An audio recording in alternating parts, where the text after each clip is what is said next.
Hi, y'all. Patrick with Vetted here. Have a great clip to show you guys about Ross Coulthart. He recently spoke at the Victorian State Library, August 12th, 2023. And he told a great story, very interesting, and showed a military patch and then asked the crowd to help him decipher it. So we're going to watch the clip, and then I did some digging on the patch, and we're going to go over that after the clip. So stick around. Let's jump into the clip. Ross Coulthart. Again, I'm a big fan of Ross Coulthart, so let's jump in here. Can we please show the patch, Josh? I did a Need to Know vodcast a few weeks ago, and I talked about a guy whose relative worked at Area 51. And there were a lot of skeptics and debunkers at the time who said, he didn't put the patch up that he referred to on the podcast. And the guy was so angry that I'm using this, by the way, to talk about the dilemma of witnesses.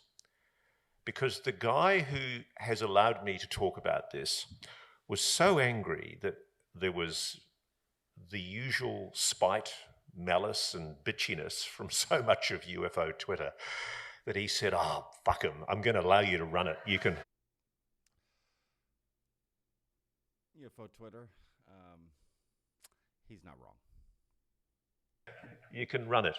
This is a patch of a relative of a guy that approached me who had...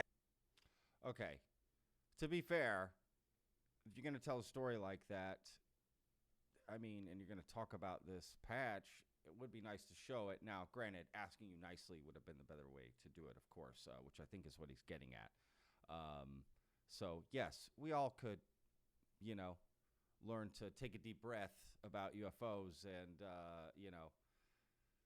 just be friendlier to each other about this, right? If the road to disclosure is just full of infighting and bitching and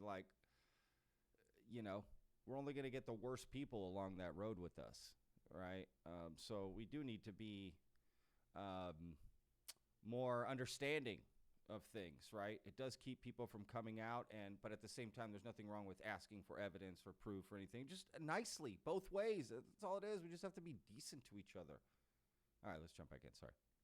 Given evidence to Arrow, the all-domain anomaly.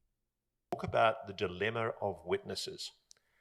Because the guy who has allowed me to talk about this was so angry that there was the usual spite, malice and bitchiness from so much of UFO Twitter that he said, fuck him, I'm going to allow you to run it. You can run it.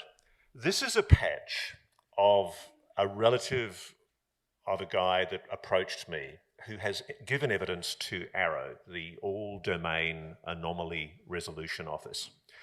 And I'm only going to put it up for a little while, and then we'll put the close encounters thing down again, and we'll talk about it at the very end. But you're all given the duration of my speech to crack the secret behind the patch. Okay? I think we cracked it. So stick around. Let's jump in. There's a really interesting story there, and it's quite hilarious.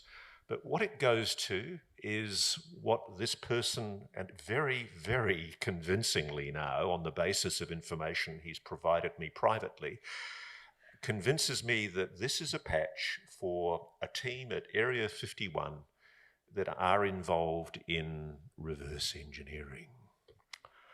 And more importantly, the story that he told me that I related in my vodcast with Bryce Zabel, Need to Know, an exemplary vodcast if any of you are interested, was that this guy's relative had been working, I can actually tell you a little bit more about him.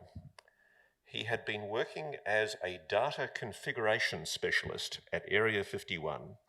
He collected data from engineering tests and was in charge of storing it inside large, secure vaults. And he had access that others didn't have in that regard.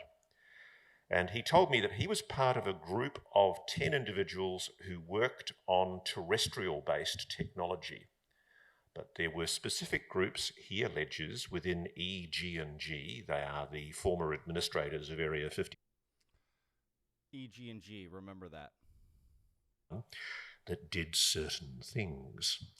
And there was a senior EG&G engineer who his relative spoke with in 1997 who was in charge of reverse engineering what his relative told him was non-human technology. And he said that in the data room where all of this material was kept, there was a huge image on the wall of an egg-shaped craft that had been found fully intact, resting on the desert floor of a remote US location. He didn't his relative didn't tell him the exact location where it was found.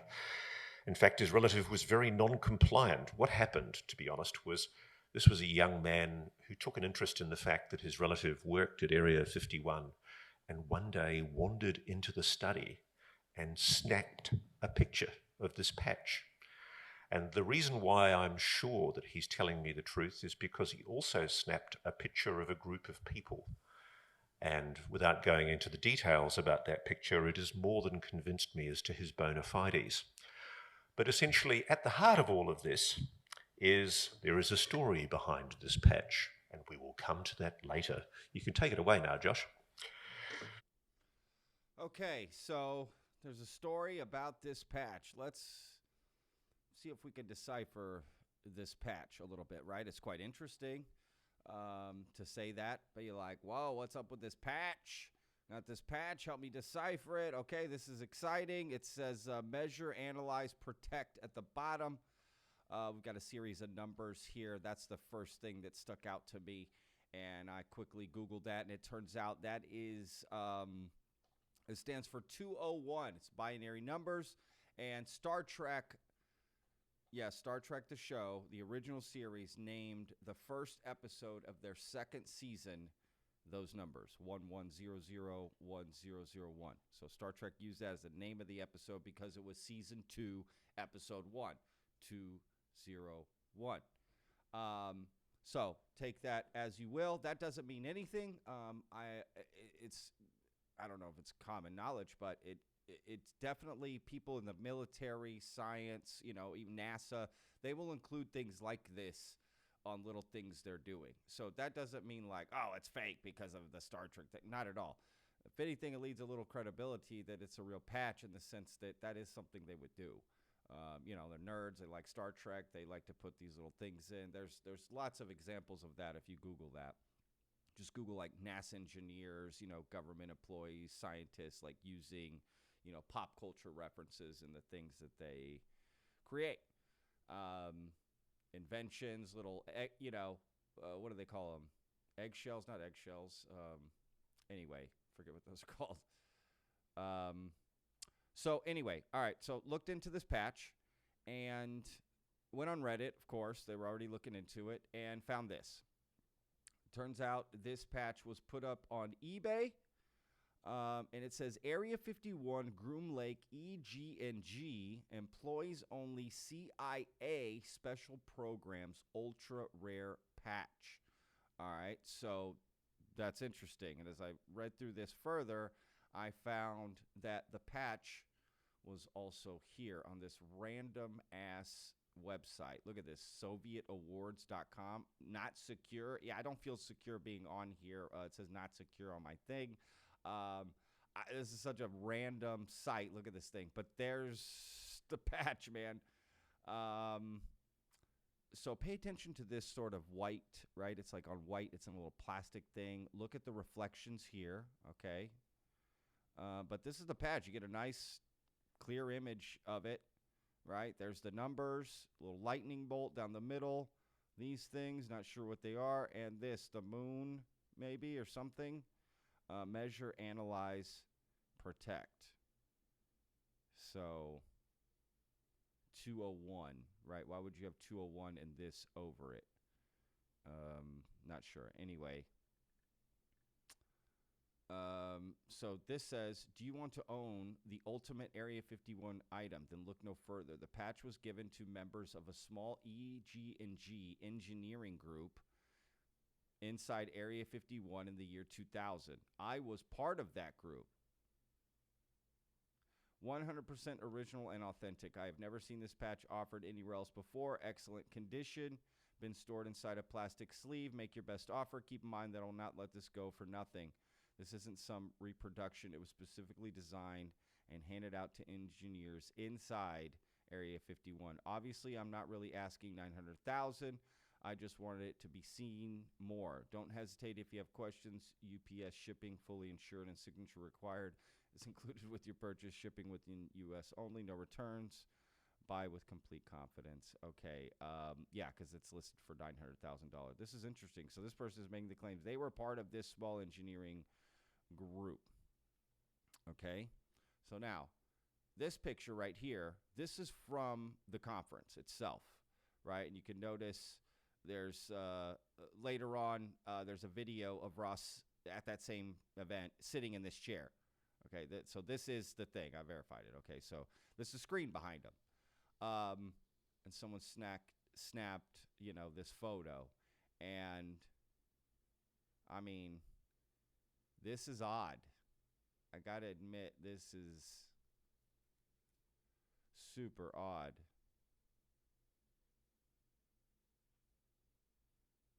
It's like literally the same picture.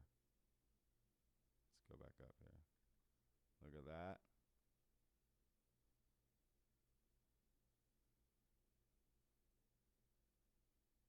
Well, hang on a second. Might be a different picture. Look how this goes all the way to the edges.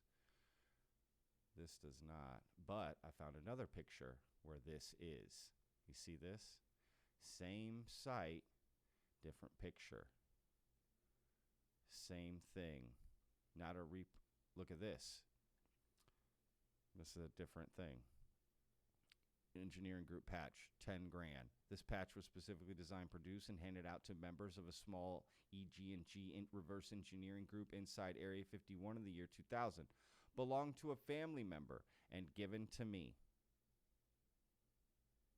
100% original, authentic, not a reproduction or novelty patch. Been stored inside of a plastic sleeve and is in excellent condition.